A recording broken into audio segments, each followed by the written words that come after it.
সকলকে স্বাগত আজকের এই নতুন ভিডিওতে। আজকের ভিডিওতে আমরা জানব কার্যর সংজ্ঞা দাও বা কার্য কাকে বলে এবং কার্য পরিমাপ করা যায় কিভাবে। সাধারণত কার্য হলো, আমরা যদি একটা বস্তু বা আমার হাতের সামনে মোবাইল রয়েছে বা পেন রয়েছে, এইটাকে এক স্থান থেকে অন্য স্থানে নিয়ে যাওয়াকে কার্য বলা হবে।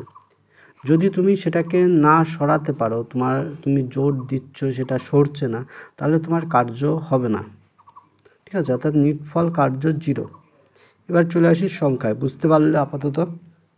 এবার খেয়াল করো, কোনো বস্তুর উপর বল প্রয়োগ করলে যদি বলের প্রয়োগ বিন্দুর সরণ ঘটে থাকে, অর্থাৎ বল যার উপর প্রয়োগ করা হচ্ছে সেটি নড়বে বা অন্য জায়গায় যাবে, তবে প্রযুক্ত বল কার্য করছে বলে ধরা হয় বা প্রযুক্ত বলটি কার্য করেছে বলে মনে করা হয় বা বলা হয়। ঠিক আছে, অর্থাৎ এটাই কার্য।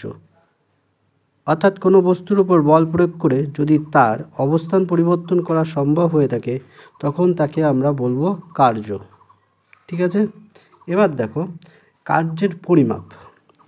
বস্তুর ওপর প্রযুক্ত বল এবং ওই বলের অভিমুখে বল প্রয়োগে বিন্দু সরণের গুণফল দ্বারা কার্য পরিমাপ করা হয়ে থাকে।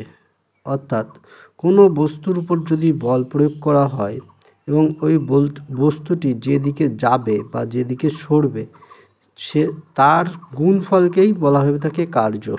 এবার যদি আমরা কার্যের যে সূত্র সেই দিকটায় যাই, তাহলে দেখব যে কার্য সমান সমান প্রযুক্ত বল গুণ বলের অভিমুখে কোনো বস্তু যতটা সরছে বা বলের প্রয়োগ বিন্দুর সরণ। ঠিক আছে, বইয়ের ভাষায় সাধারণত বলের প্রয়োগ বিন্দুর সরণ লেখা থাকবে, আর এমনি লিখতে গেলে বস্তু যতটা যাচ্ছে তাকেই আমরা বলবো বস্তুর সরণ। এবার এইখানটায় দেখো সূত্র দেওয়া আছে, মানে পুরোটা লিখে দেওয়া আছে, দেখলেই বুঝতে পারবে।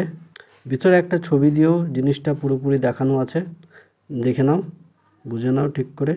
আজকের মতো এইখানেই শেষ করছি, পরবর্তী ভিডিওয়ে আবার দেখা হবে। সঙ্গে থাকুন, সাথে থাকুন।